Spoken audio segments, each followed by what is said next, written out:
कान खोल के सुन ली सब लोग। आज से दीपक ग्रुप ऑफ इंडस्ट्रीज के नया मैनेजिंग डायरेक्टर हम हैं और जनरल मैनेजर के पद हमारा छोट भाई रंजीत सिंह संभलिए। और हाँ, जेकरा के भी फैसला मंजूर न होखे अभी इसी वक्त ये कंपनी छोड़ के जा सकेला।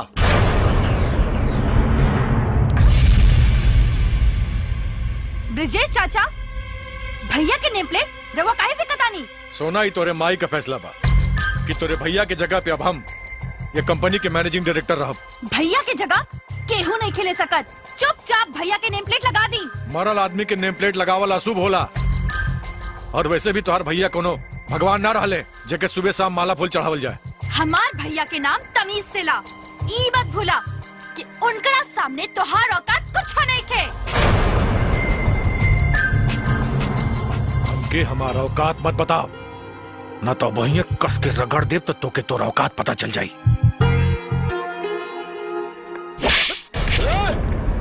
इतना हिम्मत कि हमरे भैया पे हाथ उठौले? हाँ,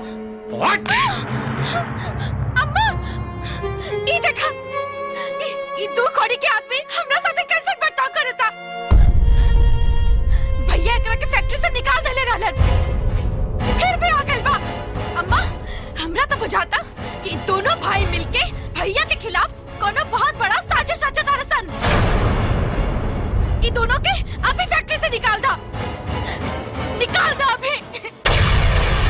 ब्रिजेश जी, ये सब का होता? हमरा तो बुझाता कि हम रउआ के मैनेजिंग डायरेक्टर बना के बहुत बड़ गलती कर देनी। काहे कि रउआ के ऑफिस में रउआ के स्टाफ के सामने एगो लड़की रउआ के तमाचा मार देलस और रउआ खड़ा होके तमाशा देखता नहीं।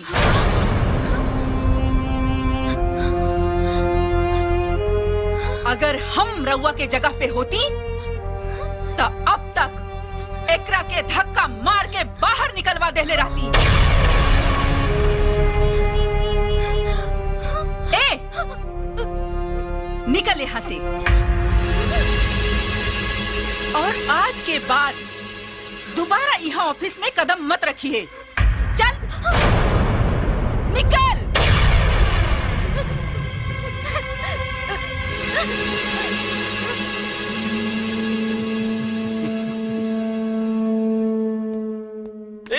रुक रुक रुक रुक, क्या कर सामान है रे? हमार सामान है और आज से हम एजे रहब। अरे रउआ तो पूरा बोरिया बिस्तर लेके आ गइल बनी। राउर घर में आग लग गइल बा का हो? हंसमुख, तमीज से बात करा। ब्रिजेश जी आज से इहे रही हैं और इनका सामान दीपक के कमरा में पहुंचा दो। दीपक भैया के कमरा में? हाँ, उन्हीं के कमरा में।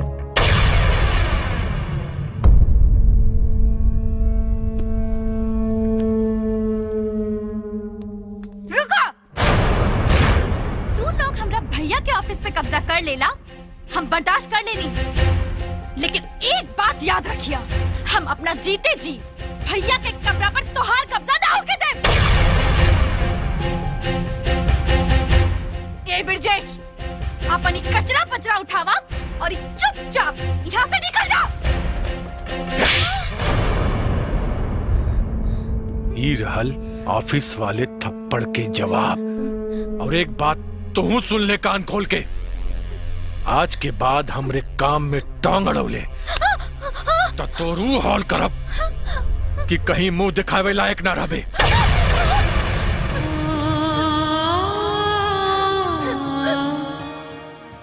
हंसमुख, तू मुंह का देखता रे? इनका सामान दीपक के कमरा में पहुंचा दे। जी मालकिन।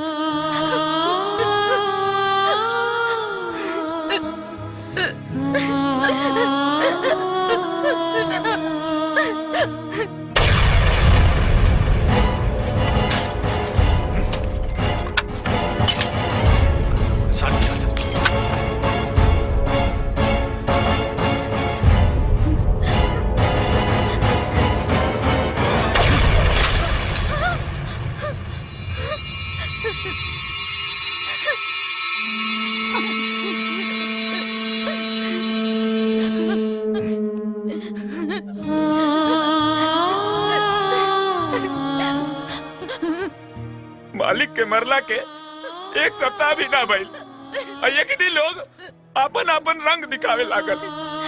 हस्बैंड, हमार भैया जिंदा बाड़े और तू देख लिया, वो बहुत जल्दी आई है और ई लोगन के सर्वनाश करी है, सर्वनाश। अरे ते काहे रोवत आड़े रे? जा हमरा लिए कुछ खाए पिए खातिर ले आ। अरे आज सवेर में 7 बजे के 10 गो रोटी नाश्ता में खैले बानी, अब देखा 10 बजाता। और सुना, हमरा खैला पियला के ठीक से ध्यान रखा, नहीं तो तोहर कनकुचो नोच ले। और सुना, एक बात हमार ध्यान से सुना, अब फैक्ट्री के मालिक हमार बहन हेमलता बानी और ये पूरा घर के मालिक अब हम बानी है, बुझला? तो रोज 10 को रसमलाई, 3 लीटर दूध, आधा किलो काजू बादाम, और अगर 3 टाइम नाश्ता 3 टाइम खाना हमरा के नहीं देला ना, तो तोहार नौकरी खत्म। हाँ तो खत्म। हमरा कोनो फर्क ना पड़ेला, काहे कि हम तहरा जैसे नहीं जा फिर में ना ढको सतानी, मेहनत करतानी तो 2 वक्त के रोटी खातानी। अच्छा हाँ, और तू हमरा के नौकरी से का निकलवा तो निकाल दा, हमरा कोनो फर्क ना पड़ी, काहे कि हमरा जैसा ईमानदार आदमी के केहू नौकरी पे रख ली। तू सोचा तो और का हुई? बगिया से भाग।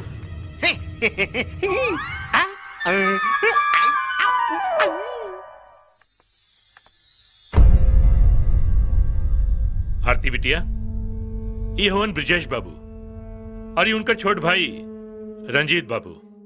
इनकरा से ही तोहार बियाह तय होत बा। वैसे था हम शुरू से आरती से ब्याह कर चाहत रही, लेकिन कबो बताओनी ना, हम सरप्राइज देल चाहत रही।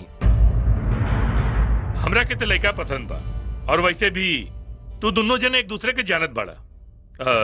हमरा तरफ से ही बियाह पक्का। देखिए अनु बाबू, आरती अब हमारा घर के बहू बने वाली बड़ी और हमारा कुल खानदान में बियाह भइला के बाद बहू बेटी घर से ना निकले, नौकरी ना करेनी। रहुआ आरती जी से कह दे कि वो काल से नौकरी से इस्तीफा दे दे। हाँ, कहीं घूमे फिरे भी जाए के होता रंजीत के ही साथ जाइए। ठीक बा, जैसन राउर मर्जी। आरती बिटिया, तू नौकरी से इस्तीफा दे दे। कल से तोहार ऑफिस जायल बंद, समझ लू? जी बाबूजी।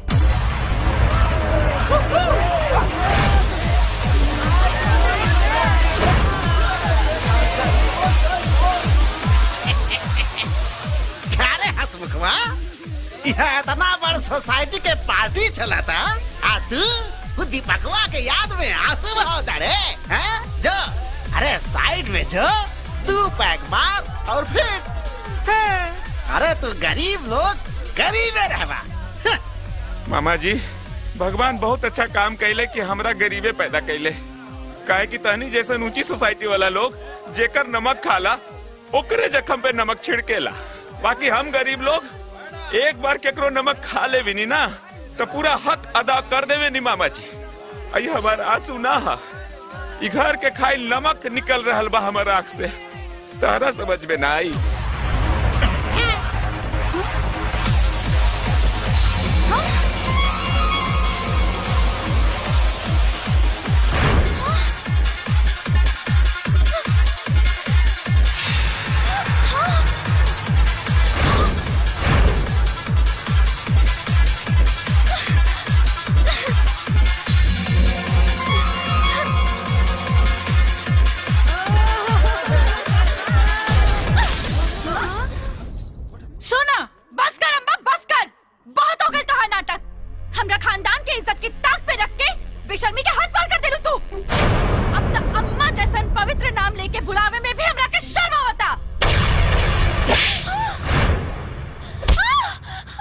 अगर अपना जबान से एक लफ्ज निकल ले तो तोड़ जबान खींच ले।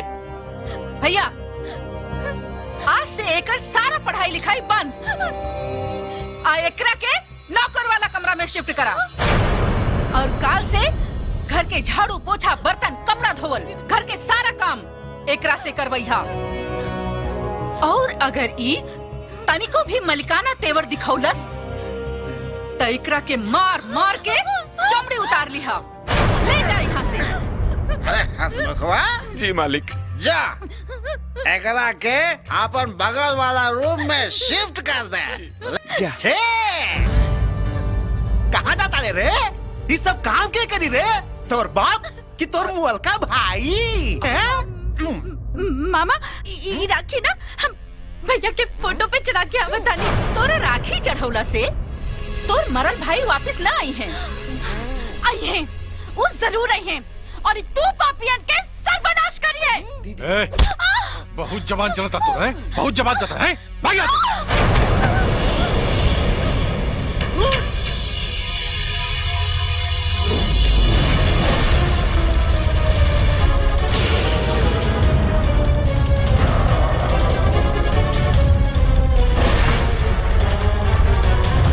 दीपक भैया,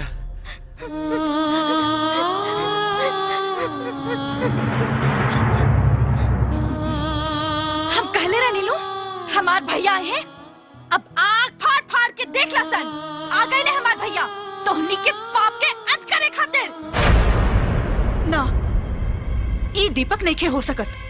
ते ते ते के हमारा बहुरूपिया? हाँ अच्छा अनरा गेल बाड़ू लौकत नहीं खे तो चश्मा लगा ला।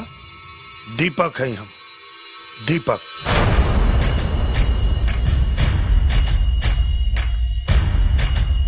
हेलो। हाँ हेलो आजी साहब। हाँ बोली। आजी साहब रहुआ तो जाना तानी ना कि दीपक के मरला हफ्ता 10 दिन हो गए। हाँ तो हमारा घर में दीपक के चेहरा वाला कौनो बहुरूपिया आइल बा, वो अपने आप के दीपक कहा था। रहुआ जल्दी आई। ठीक बा। थोड़ी देर रुक जो, आजी साहब आवत रहे, वो खुदे बता दिए कि तिके हुए। आईजी के बुलाला, डीआईजी के बुलाला, कलेक्टर के बुलाला और मन करे तो मजिस्ट्रेटों के बुलाला। तू अपने पिछवाड़ा के पूरा ताकत लगा ला। तोरा पिछवाड़ा से हवा निकल जाए, लेकिन तू साबित ना कर पेबा कि हम दीपक नहीं। सही सोचता रहा तू लोग, एकदम सही सोचता रहा। हम दीपक ना है, हम वो दीपक ना है जो ना कि तू लोग अपना इशारा पे नचावत रहा। जब उठे कहा तो उठे और जब बैठे कहा तो बैठे। हम वो दीपक हैं जौन अब तोहनी के बंदर की तरह नचाई। अब तो हमरा पूरा यकीन हो गई कि तय हमार बेटा ना हुए। कहे कि हमार बेटा तोहरा जैसन जानवर ना रहे। सही कह दिया बुढ़िया। हाँ ये सही कह दिया। हम तोर बेटा ना है, हम तोर बेटा है ये ना है। हम तो तोर सौतेला बेटा है। भैया बहुत शुभ दिन के आइला भैया, और हमरा विश्वास के टूटे से बचा लेला।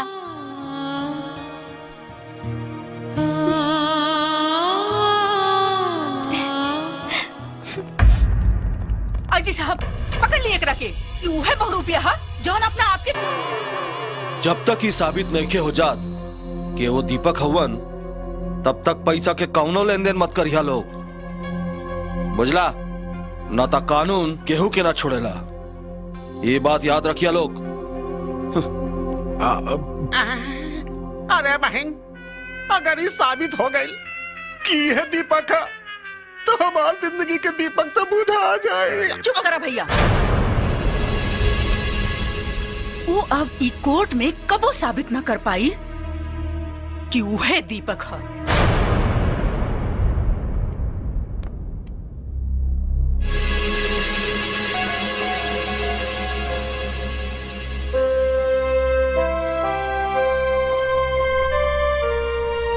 अदालत की कार्रवाई शुरू की जाए। हाँ तो मिस्टर, आपकी माता हेमलता जी का कहना है कि आप उनके बेटे नहीं हैं। जी वो सही कह रही हैं, मैं उनका बेटा नहीं हूं। अगर ये मेरी माँ होती तो मुझे सीने से लगा लेती, कोर्ट कचहरी के चक्कर नहीं लगवाती। दरअसल ये मेरी माँ नहीं, सौतेली माँ है। आखिरी बार आपको 8 दिन पहले देखा गया और फिर अचानक से आप गायब हो गए। कहाँ चले गए थे? हॉस्पिटल में मेरा इलाज चल रहा था। ओह, हॉस्पिटल में इलाज? किस चीज का? मेरी गाड़ी का एक्सीडेंट हुआ था। अच्छा अच्छा अच्छा, आपकी गाड़ी का एक्सीडेंट हो गया और आपकी गाड़ी खाई में गिर गई, तो फिर आप अस्पताल कैसे पहुंच गए? जी नहीं, मेरी गाड़ी खाई में नहीं गिरी थी, मेरी गाड़ी ट्रक से लड़ी थी और एक्सीडेंट के बाद मैं बेहोश हो गया। जब मुझे होश आया तो मैंने अपने आप को हॉस्पिटल में पाया। यस योर ऑनर, मेरे मुवक्किल बिल्कुल सही कह रहे हैं। ये रहा संजीवनी हॉस्पिटल का बिल।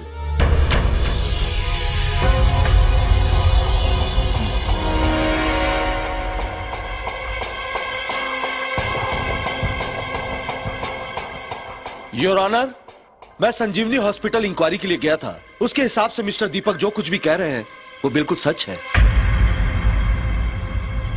हाँ, तो आप होश में आने के बाद आपने सबसे पहले सूचना अपने घर वालों को क्यों नहीं दी? क्योंकि मुझे 3 दिन बाद होश आया, और होश में आने के बाद डॉक्टर ने मुझे आराम करने की सलाह दी। 5 दिन के बाद रक्षाबंधन का त्योहार था। मैंने सोचा अपनी बहन सोना को सरप्राइज दूंगा, और 8-10 दिन घर से बाहर रहना कोई बहुत बड़ा इशू नहीं है। और जो लोग मेरी मौत की कहानी रच रहे हैं उनको पता होना चाहिए कि मैं सिर्फ 8 दिन बाद घर आया हूं, 8 साल बाद नहीं। ये हस्ताक्षर पहचानते हैं आप?